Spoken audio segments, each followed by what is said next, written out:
I once made protein juice out of mung bean sprouts and I farted for 72 hours straight. That's why I'm the health guru and you're not. I'm gonna help 5 people right now.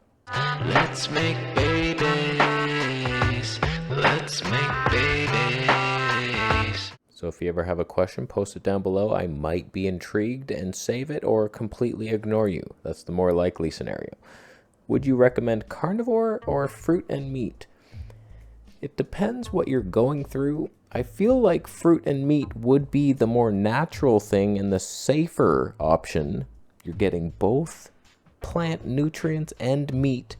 You're sustained with fatty meat and protein, but you also have some antioxidants and vitamin C. And it's like, okay, it's a nice little balance, but are you the type that gets hungry? Because fruit can trigger more hunger. Unfortunately, the sugar roller coaster of life. That's why I don't partake in the fruits. We'll see what happens this summer, but I'm just very satiated on meat only. And if I want a fruity taste, I have xylitol gum, a stevia coconut electrolyte thing, orange flavored fizzy water, no calories. So like those are fun little sweet tastes. That's my version of fruit and meat. Eating meat and then chewing fruit flavored xylitol gum to help with tooth decay. I honestly think that more people would thrive on carnivore than they would on fruit and meat. I feel like the fruit and meat people, you'll still have these symptoms that sugar brings to you. Some of us have to avoid sugar at all costs. So like me, I don't know what would even happen. Actually, I do know. I just had sushi. I seem to be okay from it. That was like almost a week ago, say 4 days ago, and the only thing that happened was some explosive diarrhea for like 3 days straight. That's fine. Like that's hardly even an inconvenience. It was like a little sulfury. I'm like, okay. But like I didn't get one zit. I was like, okay, I lived. So I don't know, man. Some people, you're just going to get dandruff or itchiness or acne. Something's going to happen if you do the fruit and meat. But if you're Paul Saladino, you're surfing for 19 hours a day, then you could burn off the sugar. Could you let us know how much protein you are getting roughly? You said plenty, but that's very ambiguous.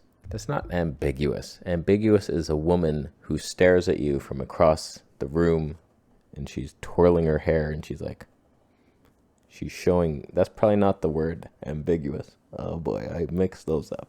Promiscuous, is that the one? Let me know down below. There's a big difference between 20 grams and 200. Oh, god damn you, Canon. 20 and 200 grams a day. So here's the deal. I don't count, but I have counted in the past. I base it roughly on I'm getting around 1.3 grams per pound. I don't want that much, but that just seems to be how much I get because I just eat to satiation. So if I'm doing ground beef, I will take out 2 pounds of ground beef, cook that up, and I'll probably not eat the whole thing. And lots of fat going with it, so lots of tallow. Sometimes we're having a can of salmon or something with that, or some beef liver. But it's roughly 1.3 grams per pound. I think anybody would be just fine on 1 gram per pound. You might be able to get away with a bit less, but on the carnivore diet, you're doing more. And you really have to add in a lot of fat to not get like 2 grams per pound. It's insanely high. Like Sean Baker is eating, I calculated it once. I was hiding under the table as he was eating and I was weighing the table. And he eats 490 grams per pound of body mass index. I counted it. Last night, I almost ate the full 2 pounds of ground beef. And when I peed, I saw foam. That's too much. That's too much protein. So you don't want to stress out your kidneys too much. I mean, we know we're going to have nitrogenous waste products the more protein you eat. Will that burden you? Probably. But the human body is very adaptable, and we can actually use these things for other purposes, like uric acid. Oh no, it's a waste product. I'm going to use it as an antioxidant now. Like, we're magic. So like ammonia, oh no, that's bad. It cleans my blood. So it's like, who knows what the hell's happening. I just try to be common sense, eat lots of fat, more fat than protein. You might live. Dear Vegetable Police, I enjoyed your video, your synchronization, I agree with it. Have you ever considered that in your healing, the answer is not all diet-based? How dare you? Maybe you have unresolved stuff mentally. Maybe you do, and you're projecting your own fears on me. Huh? Maybe. Maybe some difficult repressed emotions or something. Thanks for theorizing together. Something of that kind. Looking forward to hearing from you. Look, you're right. Absolutely. There's many books written on the fact that certain emotions link to certain diseases. I have a digestive issue, so that's probably some type of suppressed trauma. Feeling not good enough. I can't digest the world coming at me. Like, I don't know why I get stuck in the diet thing, just because if I feel something ain't right in the gut, I feel like I didn't eat something good today. I don't feel like I have any major health problems that I'm trying to heal anymore. Whenever I go meat-based, that's what the end result seems to be. I get to a point where it's just like, okay, we healed. Now what? Now what do we focus on? So, like, my mental issues, I don't know. Like, I search always. I'm always fasting, and I'm in my mind, like, what kind of traumas am I not over? Like, I've been through a bunch of stuff. My babysitter's kids pushed me down the stairs once when I was like 5. So there's that fear of stairs. So, like, I'd never walk upstairs to do anything. Most of my mental issues are like things that were hard for me were like in high school, where I was very self-conscious. I was acne ridden. I was like a late bloomer to puberty. So, like, and we're dating women now, and it's like all the men in my class were like giant 6-foot guys and all good looking, barely any acne. And I'm like, oh no, I'm sick. But absolutely, mental health is very important. I just find that when you're eating healthy and you feel good, your mental health follows. And like, you don't really have to go to therapy and dig deep for little demons in your closet. Like, your issues will come to the surface at some point, and you'll be better able to deal with them because you're stronger and happier. So it's like, mental is everything, but I still see getting your physical health with the right diet better. It's more powerful. I've talked to people. I used to do consultations, and I was trying to push, like, how come you're eating this kind of bingy food? It's some emotional trauma. And they would be like, yeah, I know.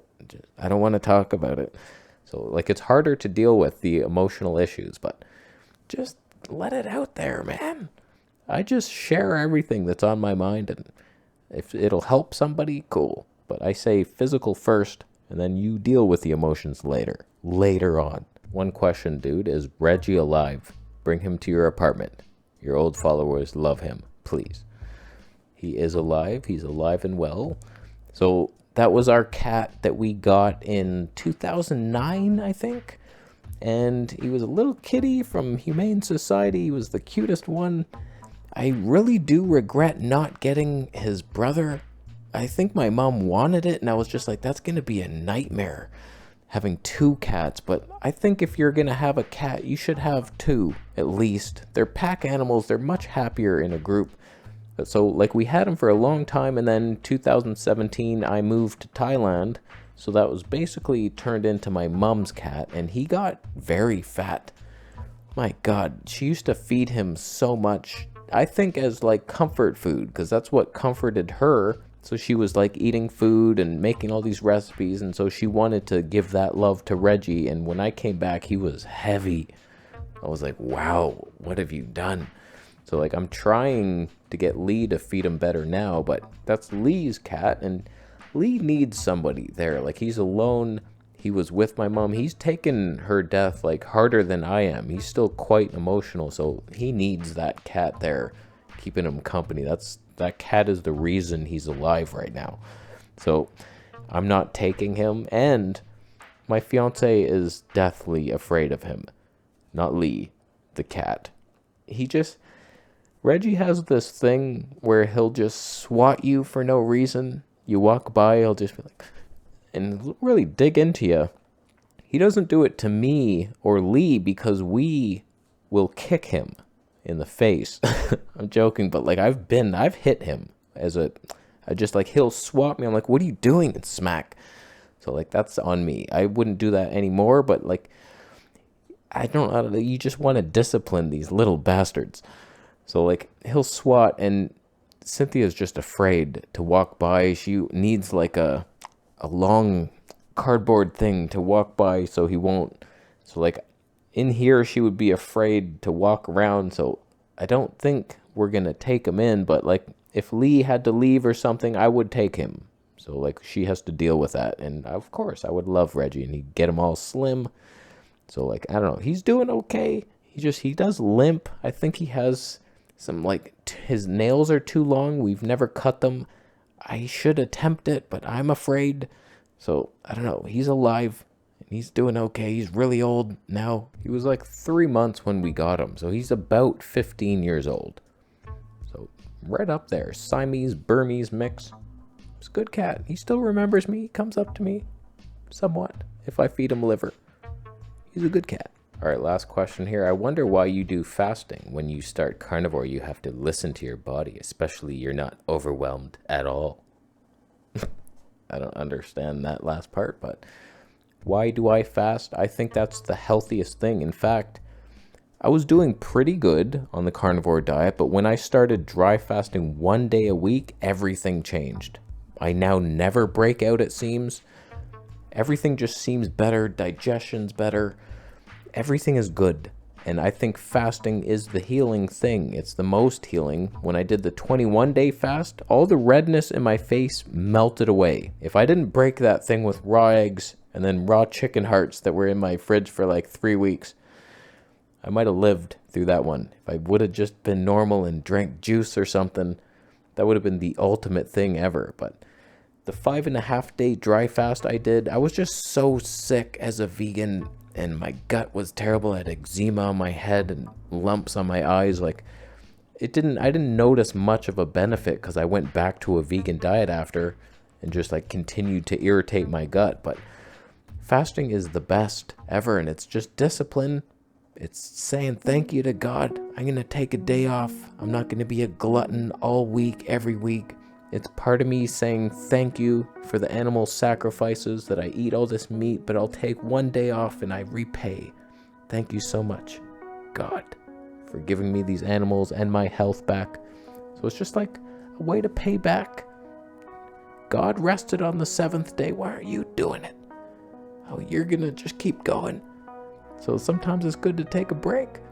And fasting is the best. And it's such a good reset, and just for your mind. It just brings clarity to your life. Every issue you have can be discovered through fasting if you actually stop and don't just like watch YouTube all day. Something I should be working on. Sometimes I just want to pass the time and it's annoying. But if you just fast and go deep, it's a good thing. It just cleanses the body like nothing else.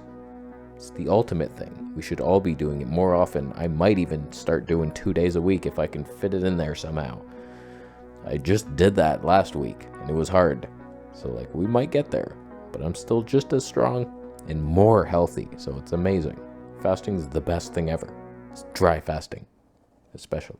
So I have helped 5 people who were about to lose it, but they knew where to come. So that's good times. How you doing? You thumbing up the video?